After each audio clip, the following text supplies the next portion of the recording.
അവരാരും ഇവനോട് കരുണ കാണിച്ചില്ല. കിടപ്പ് രോഗിക്ക് വെള്ളമിളകുമ്പോൾ എങ്ങനെയാ വെള്ളത്തിൽ കാണാൻ പറ്റും? വെള്ളമിളകുമ്പോൾ കൈകൊള്ളവൻ ചാടണു എടുത്ത്, അല്ലെങ്കിൽ ആരെങ്കിലും ഇവനെ സഹായിക്കാൻ ആരുമില്ല. അങ്ങനെ അവൻ്റെ സ്വന്തം ശക്തി കൊണ്ട് ഒന്നും ചെയ്യാൻ പറ്റാത്ത അവസ്ഥയിൽ 38 വർഷമായിട്ട് കിടക്കുകയാണ്. ഇവിടെ മനസ്സിലാക്കേണ്ട ഒരുപാട് കാര്യങ്ങളാണ്. അവൻ്റെ സ്വന്തം ശക്തി കൊണ്ട് വല്ലതും ചെയ്യാൻ പറ്റുമോ? ഒന്നും ചെയ്യാൻ പറ്റില്ല. അവിടെ കർത്താവാകുന്ന ജീവജലം നടന്നു വരികയാണ്. അതായത് ഈ കുളം, വെള്ളം, വെള്ളത്തിൽ ചലിക്കുന്ന ആത്മാവ്, ഇതെല്ലാം ആകുന്ന കർത്താവ്, വെള്ളവും ആത്മാവുമാകുന്ന ആ കർത്താവ് അവൻ്റെ അടുത്തേക്ക് വന്ന് നിമിഷ നേരം കൊണ്ട് അവൻ പുതിയ സൃഷ്ടിയായി. അപ്പോഴാണ് നിക്കോദേമോസിന് മനസ്സിലാവുന്നത്, ഇതാണല്ലേ ആ പറഞ്ഞതിൻ്റെ അർത്ഥം. വയസ്സായ ആൾ എങ്ങനെയാണ് പുതിയ സൃഷ്ടിയാകുന്നത്? മനസ്സിലായോ? സമരിയാക്കാരിയെ കണ്ടപ്പോഴും മനസ്സിലായി, ഇങ്ങനെയാണല്ലേ ഈ പെണ്ണ് പുതിയ സൃഷ്ടിയാവുന്നത്. 5-ാം അധ്യായം. 6-ാം അധ്യായത്തിൽ അപ്പം വർദ്ധിക്കുന്നതിൻ്റെ കാര്യം പറഞ്ഞപ്പോൾ ജീവൻ്റെ അപ്പത്തെക്കുറിച്ചുള്ള പ്രബോധനത്തിലാണ് എങ്ങനെയാണ് ഭാവിയിൽ പുതിയ സൃഷ്ടിയാക്കുന്നതിൻ്റെ പ്രവർത്തനം, സത്താ രൂപാന്തരീകരണം നടത്തുന്നത്. ഈ അപ്പം ഭക്ഷിക്കുന്നവൻ എന്ത് സംഭവിക്കും? അവനിൽ ഞാൻ വസിക്കും, അവൻ എന്നിലും വസിക്കും, അവൻ പുതിയ സൃഷ്ടിയാകും. ഇത് മോശ തന്ന അപ്പം പോലെയല്ല. ഇതെൻ്റെ ശരീരമാകുന്നു, ഇതെൻ്റെ രക്തമാകുന്നു. ഇത് ഭക്ഷിക്കുന്നവൻ എന്നിലും ഞാൻ അവനിലും വസിക്കും, അന്ത്യദിനത്തിൽ ഞാൻ അവനെ ഉയർപ്പിക്കും. അതാണ് പുതിയ സൃഷ്ടിയാവുന്നതിൻ്റെ ആന്തരിക രഹസ്യം. ആ സത്താ രൂപാന്തരീകരണം തന്നെയല്ലേ വെള്ളം വീഞ്ഞായതിലെല്ലാം നടത്തിയത്. 7-ാം അധ്യായത്തിൽ, 6-ാം അധ്യായത്തിൽ അപ്പമാണ് പറയുന്നതെങ്കിൽ 7-ാം അധ്യായത്തിൽ ജീവന്റെ ജലം. എന്നിൽ വിശ്വസിക്കുന്നവന്റെ ഹൃദയത്തിൽ നിന്നും ജീവജലത്തിന്റെ അരുവി ഒഴുകും, അവൻ പുതിയ സൃഷ്ടിയാവും. 8-ാം അധ്യായത്തിൽ ഫരിസേയരും നേമജ്ഞരും പാപിനിയും യേശുവും എല്ലാവരും പുതിയ സൃഷ്ടിയാവുന്നു. ഫരിസേയന്റെ കാര്യം നമ്മൾ പറഞ്ഞു കഴിഞ്ഞല്ലോ. ഫരിസേയൻ നിയമവും ഫരിസേയ നീതിയും പറഞ്ഞുകൊണ്ടിരുന്നുവെങ്കിലും ഇപ്പോൾ ഇതാ ആ ഫരിസേയ നീതി അവസാനിച്ചു. ആ ഫരിസേയന്റെ നീതി അനുസരിച്ച് അവൻ പ്രവർത്തിക്കാൻ പറ്റുന്നില്ല, അവൻ കല്ലെറിയാൻ പറ്റുന്നില്ല. നിയമവും പ്രവാചകനും കഴിഞ്ഞു. അല്ലെങ്കിൽ കല്ലെറിയണ്ടല്ലേ? കല്ലെറിയാൻ പറ്റണില്ല. എന്ത് സംഭവിച്ചു? അവനിലേക്ക് യേശുവിൻ്റെ കരുണാർദ്രമായ വചനവും സ്നേഹവും വീണ്ടും ജനിപ്പിക്കുന്ന അവസ്ഥയും വന്നപ്പോൾ ഈ ഫരിസേയൻ എന്ന ആ പഴയ പച്ചവെള്ളം എന്തായി മാറി? വീഞ്ഞായി മാറി. അതുപോലെ തന്നെ ആ പാപിനിയായ സ്ത്രീ യേശു എഴുന്നേറ്റ് അവളുടെ അടുത്തേക്ക് ചെന്നു എന്നാണ് പറയണത്. ഇതിനൊക്കെ ഭയങ്കര വലിയ അർത്ഥമുണ്ട്. അവൻ എഴുന്നേറ്റ് അവളുടെ അടുത്ത് ചെന്നിട്ട് പറഞ്ഞു, മകളെ, ആരും നിന്നെ വിധിച്ചില്ലേ? ഇല്ല കർത്താവേ, ഞാനും നിന്നെ വിധിക്കുന്നില്ല, സമാധാനമായി പോവുക. അവൾ പുതിയ സൃഷ്ടിയായോ? അവളും പുതിയ സൃഷ്ടിയായി. ഇപ്പം എൻ്റെ അകത്ത് വരുന്നൊരു ചിന്ത ഇതാണ് കേട്ടോ. അത്തിവൃക്ഷത്തിനെ ഉണക്കണത് ഒരുപാട് സ്ഥലത്ത് പറഞ്ഞിട്ടുണ്ട്. പാവം അത്തിവൃക്ഷത്തെ ശപിച്ചു എന്നാണ് എല്ലാവരും പറയാറ്. അങ്ങനെ നിങ്ങൾ ഫലം തന്നില്ലെങ്കിൽ നിങ്ങളെയും ശപിക്കും. നമ്മൾ ശാപം നോക്കുകയാണെങ്കിൽ എല്ലാം ശാപം കാണുന്നത്. നമ്മൾ പറഞ്ഞില്ലേ, മലയാളത്തിൽ ചില വാക്കുകളില്ല. ഇപ്പോൾ ഉദാഹരണത്തിന് കസിൻ ബ്രദർ എന്നുള്ളതിന് മലയാളത്തിൽ വല്ല വാക്കുണ്ടോ? കസിൻ മലയാളത്തിൽ വാക്കുണ്ടോ? വാക്കില്ല. എന്ന് പറഞ്ഞ പോലെ ഒരുപക്ഷെ ഈശോ ആ അത്തിമരത്തിനോട് ഉണങ്ങിപ്പോവുക എന്ന് പറഞ്ഞു കാണും. ഇത് മലയാളത്തിൽ എന്തെഴുതും? അതിന് ശപിക്കുമെന്ന് എഴുതില്ല. ഫലങ്ങളുടെ കാലമല്ലായിരുന്നു അത്. ഫലങ്ങളുടെ കാലമല്ലായിരുന്നുവെങ്കിൽ പിന്നെ അതിൽ ഫലം അന്വേഷിച്ച് ചെല്ലേണ്ട ആവശ്യം എന്താ?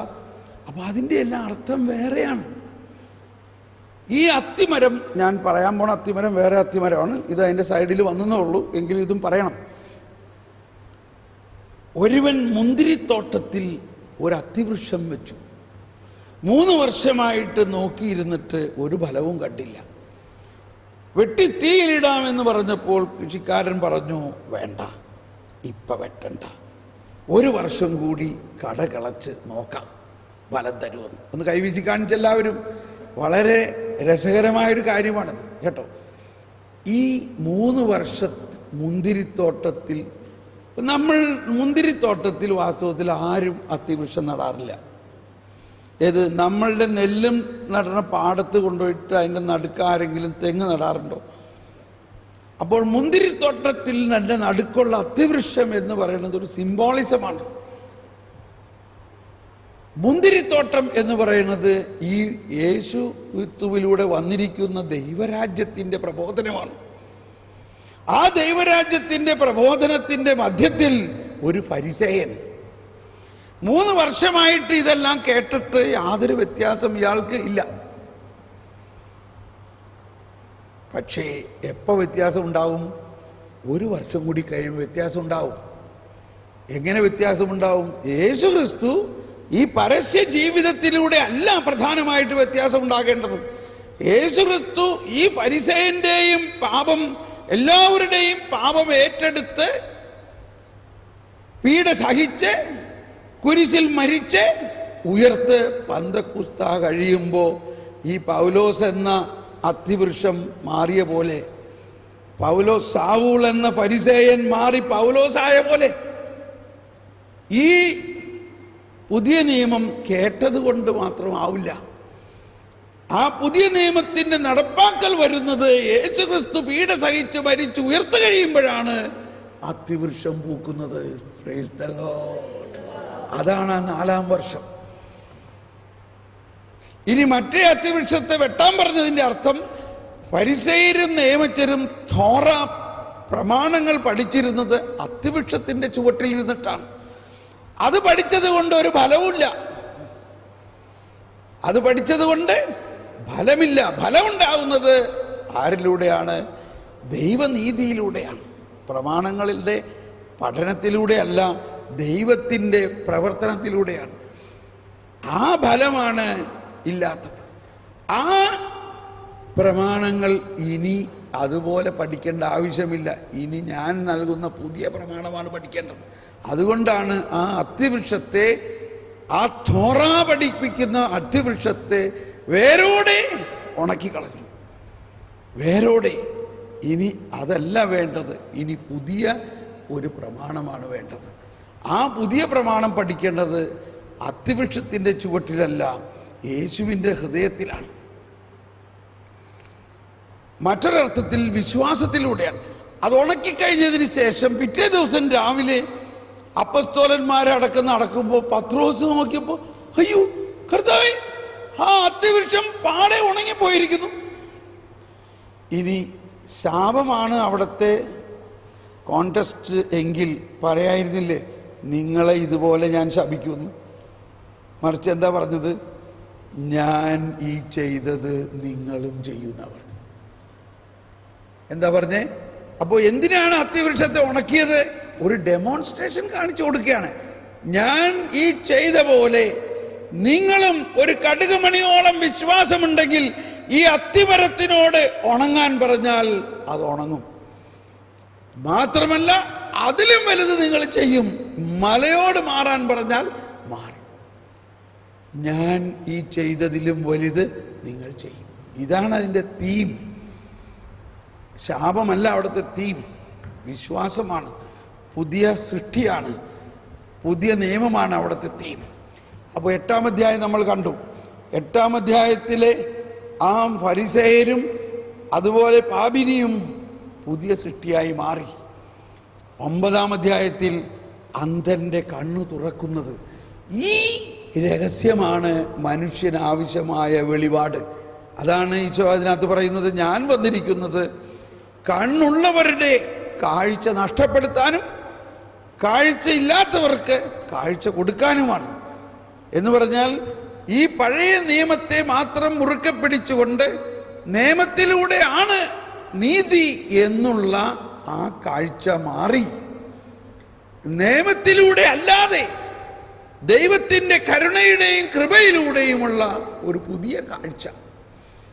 9-ാം അധ്യായത്തിൽ 39-ാമത്തെ വചനം ഒന്ന് വായിച്ച്. 9-ാം അധ്യായത്തിൽ 39-ാമത്തെ വചനം. ഇതിലേറ്റവും ബുദ്ധിമുട്ട് എൻ്റെ ഭാര്യയ്ക്കാണ്. ഇങ്ങനെ എപ്പോഴാണ് വചനം ചോദിച്ചതെന്ന് കാഴ്ചയില്ലാത്തവർ കാണുകയും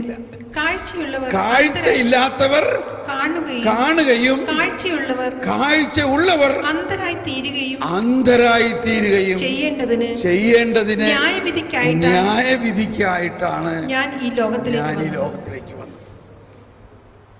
കാഴ്ചയുള്ളവർ അന്ധരായി തീരുന്നതിനും കാഴ്ചയില്ലാത്തവർ കാണുന്നതിനും. ആരാണ് ഈ കാഴ്ചയുള്ളവർ? കാഴ്ചയുള്ളവർ എന്ന് പറയുന്നത് ഫരിസേയരും നിയമജ്ഞരും ആരാണ് തെറ്റ് ചെയ്യണേന്ന് നോക്കി നടക്കുകയാണ്, തെറ്റ് കണ്ടുപിടിക്കാനായിട്ട്. എന്നാൽ യേശുവോ അന്ധനാണെന്നാണ് പറയണത്. എൻ്റെ ദാസനെ പോലെ അന്ധനായ ആരുണ്ട്? യേശു ഇതെല്ലാം കാണുന്നുണ്ടെങ്കിലും കണ്ടിട്ടും കാണുന്നില്ല, കേട്ടിട്ടും കേൾക്കുന്നില്ല. കാരണം ഈശോ വന്നിരിക്കുന്നത് ഇവരുടെ എല്ലാം പാപം ഏറ്റെടുത്ത് ഇവരെ പാപത്തിൽ നിന്ന് വിടുവിക്കാനാണ്. പിന്നെ അതിൻ്റെ കണക്ക് നോക്കിയിരുന്നിട്ട് വല്ല കാര്യമുണ്ടോ? കാഴ്ച ഉള്ളവരുടെ കാഴ്ച ഇല്ലാതാക്കാനും, അപ്പോൾ കാഴ്ചയുള്ളവരുടെ കാഴ്ച ഇല്ലാതാക്കുമ്പോൾ അവൻ ആരായി മാറി? അവൻ ഈ പുതിയ കാഴ്ചയിലേക്ക് വന്നു. അവൻ പുതിയ സൃഷ്ടിയായി. അവൻ ഈ പാപത്തെ മാത്രം നോക്കി നടക്കുന്ന കാഴ്ച മാറ്റി ദൈവത്തെ നോക്കുന്നവനായി മാറും. അവൻ്റെ ഉൾക്കണ്ണുകൾ തുറക്കും. ഇപ്പം എത്ര അധ്യായമായി? 9. 10-ാം അധ്യായത്തിലാണ് നീതിയുടെ വാതിൽ. ഞാനാണ് ഇതിൻ്റെ എല്ലാം വാതിൽ. I am the door. എൻ്റെ ആടുകളെ എനിക്കറിയാം. 7:10-27 മുതൽ വായിക്കാം. എൻ്റെ ആടുകളെ എൻ്റെ സ്വരം കേൾക്കുന്നു. എൻ്റെ ആടുകൾ എൻ്റെ സ്വരം ശ്രവിക്കുന്നു. എനിക്ക് അവയെ അറിയാം. അവ എന്നെ അനുഗമിക്കുന്നു. ഞാൻ അവയ്ക്ക്, എല്ലാവരും ശബ്ദമുയർത്തി ഒന്ന് ഒരു കരമുയർത്തി ഏറ്റു പറഞ്ഞ്, ഞാൻ അവയ്ക്ക് നിത്യജീവൻ നൽകുന്നു. അവ ഒരിക്കലും നശിച്ചു പോവുകയില്ല. അവയെ എൻ്റെ അടുക്കൽ നിന്ന് ആരും പിടിച്ചെടുക്കുകയും അവയെ എനിക്ക് നൽകിയ എൻ്റെ പിതാവ് എല്ലാവരെയും വലിയവനാണ്. പിതാവിന്റെ കയ്യിൽ നിന്ന് അവയെ പിടിച്ചെടുക്കാൻ ആർക്കും സാധിക്കുകയില്ല. ഞാനും പിതാവും ഒന്നാണ്. കണ്ടോ? എല്ലാവരെയും രക്ഷിക്കുന്നതിന് വേണ്ടിയാണ് ഈശോ വന്നിരിക്കുന്നത്. ഇപ്പോഴാണ് എല്ലാവരും അങ്ങനെ രക്ഷിക്കപ്പെടുമോ? അപ്പോഴാണ് ഞാൻ ചോദിക്കുന്നത്, എന്താ നിങ്ങൾ ആഗ്രഹിക്കണേ? നിങ്ങൾ ആഗ്രഹിക്കുന്നോ എല്ലാവരും രക്ഷിക്കപ്പെടണമെന്ന്? ആത്മാർത്ഥമായിട്ട് ആഗ്രഹിക്കണോ? എങ്കിൽ ക്രിസ്തുവിൻ്റെ മനോഭാവമാണ് നമുക്കുള്ളത്. ഈശോ പറയണ എന്താ? എൻ്റെ ആടുകളെ ആരും എൻ്റെ കയ്യിൽ നിന്ന് പിടിച്ചെടുക്കുകയില്ല. അപ്പോൾ പ്രത്യേകിച്ച് മാമോദീസ സ്വീകരിച്ച് ജീവന്റെ അടയാളത്താൽ മുദ്ര കുത്തപ്പെട്ട് പുതിയ സൃഷ്ടിയായ നമ്മളെ നിത്യജീവനിൽ ഇവിടെ വെച്ച് തന്നെ നമ്മൾ പ്രവേശിച്ച് കഴിഞ്ഞിരിക്കുന്നു. ഞാൻ അവയ്ക്ക് നിത്യജീവൻ നൽകുന്നു. നമുക്ക് നിത്യജീവൻ കിട്ടിയോ? ഇപ്പൊ തന്നെ കിട്ടിക്കഴിഞ്ഞിരിക്കുന്നു. പക്ഷെ അതിന്റെ പൂർണ്ണതയിലേക്ക് ചെല്ലുന്നതാണ് മരണാനന്തരം ഉള്ള അവസ്ഥ. ഇവിടെ വെച്ച് തന്നെ നമ്മൾ നിത്യജീവനിലാണ്. നമ്മൾ യേശു ക്രിസ്തുവിനെ സ്വന്തമാക്കിയിരിക്കുന്നു. യേശു നമ്മളെ സ്വന്തമാക്കിയിരിക്കുന്നു. ഇനി ആർക്കും എന്നെ യേശു ക്രിസ്തുവിൽ നിന്ന് അകറ്റുക സാധ്യമല്ല. ഇതിനെ തുടരെ പറയുന്നുണ്ട്, എൻ്റെ ആടുകളിൽ പെടാത്ത ആടുകളും എൻ്റെ സ്വരം കേൾക്കും. കണ്ടോ രക്ഷയുടെ ആ യൂണിവേഴ്സാലിറ്റി. അപ്പോൾ ഇവിടെ എല്ലാം പറയുന്നത് ഞാനാണ് വാതിൽ എന്ന് പറയുന്നത് ഈ കരുണയുടെ വാതിലാണ്. അതാണ് സങ്കീർത്തനം 118 നമ്മൾ പാടിയത്.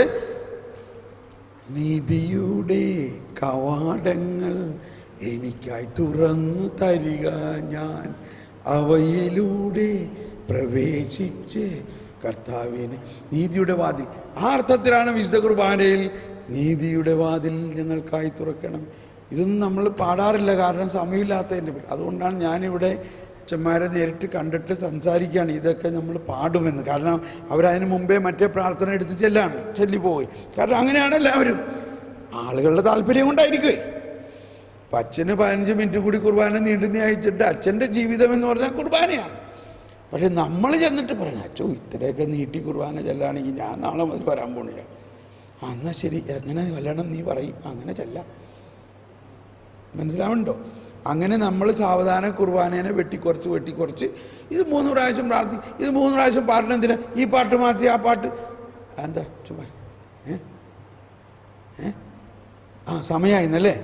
കഴിച്ചു ഇപ്പോൾ കഴിച്ചു. ഭക്ഷണമില്ല എന്നുള്ളതിൻ്റെ പേരിലാണ് ഞാൻ വെച്ചത്. എന്നാലും കുറച്ച് പേർക്ക് ഭക്ഷണം കഴിക്കണം, എനിക്കും വിശക്കുന്നുണ്ട്. ഇതൊന്ന് ഈ യോഹന്നാൻ്റെ സുവിശേഷം അങ്ങ് കംപ്ലീറ്റ് ആയിക്കോട്ടെ കേട്ടോ. 2 മിനിറ്റ് കൂടി ഉള്ളു. ഇപ്പോൾ 10-ാം അധ്യായം കണ്ടോ, ഇനി 11-ാം അധ്യായം എന്താ? ചീഞ്ഞ മനുഷ്യനെ പുതിയ സൃഷ്ടിയാക്കണം. മരിച്ച് ചീഞ്ഞ ഒരു മനുഷ്യനെയും പുതിയ സൃഷ്ടിയാക്കാം. അപ്പോൾ നമ്മൾ അത് വളരെ വലിയ, അതാണ് പുതിയ സൃഷ്ടിയാവുന്നതിൻ്റെ ഏറ്റവും വലിയ അവസ്ഥ. അതായത് നമ്മൾ എത്ര വലിയ പാപത്തിലായി, എത്ര വലിയ പാപം മൂലം ചീഞ്ഞ അവസ്ഥയാണെങ്കിലും ദൈവം ജീവൻ നൽകുന്നവനാണ്. ജീവൻ നഷ്ടപ്പെട്ടവനെയും ജീവൻ, അതായത് പാപം മൂലമോ അല്ലാതെയോ ഒരുവന്റെ അവസ്ഥയെ ജീവൻ നൽകാൻ ദൈവത്തിന് സാധിക്കും. പക്ഷെ അവൻ എന്ത് ചെയ്യണം? അവനോ അവൻ്റെ ആരെങ്കിലുമോ അവന് വേണ്ടി വിശ്വസിക്കണം. നീ വിശ്വസിക്കുമെങ്കിൽ ദൈവമഹത്വം കാണും, മാർത്തായോട് പറഞ്ഞു. അത് നമ്മളൊരു പ്രാവശ്യം എക്സ്പ്ലെയിൻ ചെയ്തതാണല്ലോ, ഇവിടെ എക്സ്പ്ലെയിൻ ചെയ്തില്ലേ?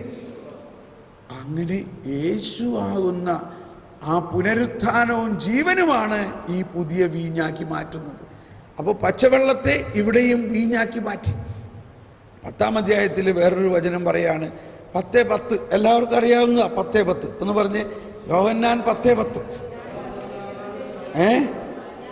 കള്ളൻ വരുന്നത് മോഷ്ടിക്കാനും, എല്ലാവരും ഒന്ന് ശബ്ദം വരുത്തി പറഞ്ഞേ, കള്ളൻ വരുന്നത്, ഉച്ചത്തിൽ പറഞ്ഞേ, ഉച്ചത്തിൽ എല്ലാവരും പറഞ്ഞേ, കള്ളൻ വരുന്നത് മോഷ്ടിക്കാനും കൊല്ലാനുമാണ്. എന്നാൽ ഞാൻ വന്നിരിക്കുന്നത് അവർക്ക് ജീവനുണ്ടാകാൻ, ജീവനുണ്ടാകാനും സമൃദ്ധമായി ഉണ്ടാകാനും. ആർക്ക് ജീവനുണ്ടാകാൻ? ആരാണ് ഈ കൊല്ലാൻ വരുന്നവർ കൊല്ലുന്നതും? ആർക്ക് ജീവനുണ്ടാവാൻ എന്നാണ് ഇവിടെ പറയണത്? ഒന്നുകൂടി ശരിക്കും വായിക്കി. അവിടെ ഒരു ഭാഗം നമ്മൾ വിട്ടുപോയത്, അവർക്ക് ജീവനുണ്ടാകാൻ. ഒന്നുകൂടി വായിച്ചേ. കള്ളൻ വരുന്നത് കൊല്ലാനും മോഷ്ടിക്കാനുമാണ്, നശിപ്പിക്കാനുമാണ്. ഞാൻ വന്നിരിക്കുന്നത് അവർക്ക് ജീവനുണ്ടാകാനാണ്. അത് സമൃദ്ധമായി ഉണ്ടാകാനാണ്. ആർക്കാണത്? ഈ കള്ളനും. ആർക്കൊക്കെ ജീവനുണ്ടാകാനാണ്? ഈ കള്ളന്. ഇപ്പം നമ്മൾ ഉദ്ദേശിച്ചത്, പണ്ടൊക്കെ ഉദ്ദേശിച്ചിരുന്നത് പിശാചിനെ ഉദ്ദേശിക്കുകയാണ്. പിശാചിന് ജീവനുണ്ടാക്കുമോ കർത്താവ്? പിശാചിന് ജീവനുണ്ടാക്കാൻ പറ്റില്ലല്ലോ. പിശാചിന് ജീവനുണ്ടാക്കാൻ കേസ് പോയില്ലേ? പിശാചിനെ ഒരിക്കലും മാറ്റാൻ പറ്റില്ലല്ലോ. അപ്പം ആരെക്കുറിച്ചാണ് അവിടെ പറയുന്നത്? അതും ഈ ഫരിസേയരെ കുറിച്ചാണ്. അവരവരുടെ മതത്തിൽ ചേർക്കാൻ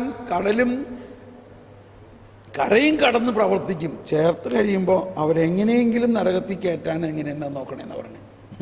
എന്ന് പറഞ്ഞാൽ നമ്മുടെ സമാധാനം മോഷ്ടിക്കുകയും നമ്മുടെ ജീവനെ നിയമത്തിൻ്റെ അനുസരണത്തിനെ ചട്ടം പിടിച്ചുകൊണ്ട് എങ്ങനെയെങ്കിലും അവനെ കല്ലെറിഞ്ഞ് കൊല്ലാൻ നോക്കും. പറഞ്ഞു, അവൻ നിയമം പാലിക്കുന്നില്ല, അതുകൊണ്ട് അവനെ പിടി, അവൻ ഇത്ര ഫൈൻ അടിക്കും, ഇന്നത് ചെയ്യും. ഇങ്ങനെ കള്ളൻ വരുന്നത് കൊല്ലാനും മോഷ്ടിക്കാനുമാണ്. എന്നാൽ ഞാൻ വന്നിരിക്കുന്നത് അവർക്ക് ജീവനുണ്ടാക്കാൻ. ആർക്ക്? ഈ കള്ളന് പോലും.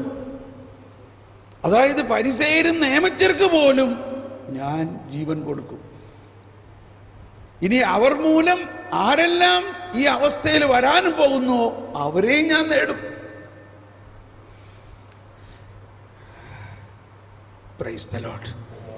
ഇനി 12-ാം അധ്യായത്തിൽ വീണ്ടും ആ തൈലാഭിഷേകത്തിൻ്റെയാണ്. ഒരു പാപിനിയായ സ്ത്രീ കർത്താവിൻ്റെ അടുത്ത് വന്നേട്ട് കർത്താവിനെ അഭിഷേകം ചെയ്യണം. ആരഭിഷേകം ചെയ്യണം? പാപിനിയായ സ്ത്രീ അഭിഷേകം ചെയ്യണം. നമ്മളാരെങ്കിലും തലയിൽ കൈ വെച്ച് പ്രാർത്ഥിക്കാൻ തന്നെ ചിലവർ അനുവദിക്കാറില്ല. അയ്യോ, ആ പിശാചൊക്കെ ഇങ്ങോട്ട് വരും. അതുകൊണ്ട് കർത്താവ് ചോദിച്ചേക്കുന്ന ഒരു പ്രശ്നമില്ല. പാപിനിയായ സ്ത്രീയുടെ അഭിഷേകം കർത്താവ് സ്വീകരിച്ചു. 13-ാം അധ്യായത്തിൽ ഇതാ രക്ഷാകര പദ്ധതിയിലൂടെയുള്ള പുതിയ സൃഷ്ടിയാകുന്നതിൻ്റെ ആരംഭമായി. ഇപ്പോൾ യോഹന്നാൻ്റെ സുവിശേഷം മുഴുവനും മനസ്സിലായോ ഇല്ലയോ? മനസ്സിലായോ?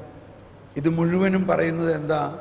വെള്ളം വീഞ്ഞാകുന്നത് പോലെ എല്ലാ മനുഷ്യരെയും ദൈവം പാപിയെ പരിശുദ്ധനാക്കുന്ന ഒരു പ്രവർത്തനമാണ്. പാപിയെ പരിശുദ്ധനാക്കുന്നു എന്ന് പറഞ്ഞാൽ എല്ലാവരും പാപിയെ പരിശുദ്ധനാക്കുന്നു. അപ്പോൾ ഉദാഹരണമാണ് പല വിശുദ്ധരുടെയും ജീവിതം നോക്കുകയാണെങ്കിൽ ഇത് തന്നെയാണ് നമ്മളെല്ലാവരിലും ചെയ്യാൻ ദൈവം ആഗ്രഹിക്കുന്നത്. അതാണ് ദൈവനീതി, അതാണ് ദൈവത്തിൻ്റെ കരുണ. നമുക്കൊന്ന് സ്തുതിക്കാം. കർത്താവേ നന്ദി, യേശുവേ നന്ദി, ഹല്ലേലൂയ ഹല്ലേലൂയ. പരിശുദ്ധാത്മാവേ, ഞങ്ങളിതെല്ലാം പഠിപ്പിച്ചതിന് നന്ദി പറയുന്നു.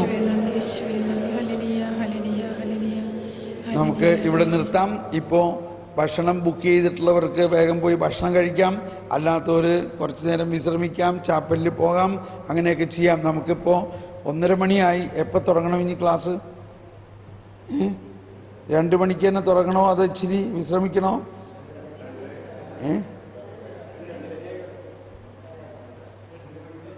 2 മണിക്ക് തുടങ്ങാമെന്ന് പറയണു, 2:30-ക്ക് തുടങ്ങാമെന്ന് പറയണു. 2:15 നമുക്ക് കുറച്ച് അങ്ങോട്ട് കിട്ടും. 2:15 തുടങ്ങാം. അപ്പോൾ കുറച്ച് പേര് വിശ്രമിക്കാനുള്ളവർ വിശ്രമിക്കുക, ഭക്ഷണം കഴിക്കാനുള്ളവർ അത് ഇച്ചിരി വിശ്രമിക്കുക, പ്രാർത്ഥിക്കണമെന്നുള്ളവർ ചാപ്പലിൽ പോയിരുന്ന് നന്നായിട്ട് പ്രാർത്ഥിക്കുക. വെള്ളമൊക്കെ കുടിക്കാനുള്ള സൗകര്യങ്ങൾ അവിടെ ഉണ്ടാവും, കുടിക്കുക. Price the Lord. ഊണ് കഴിഞ്ഞ്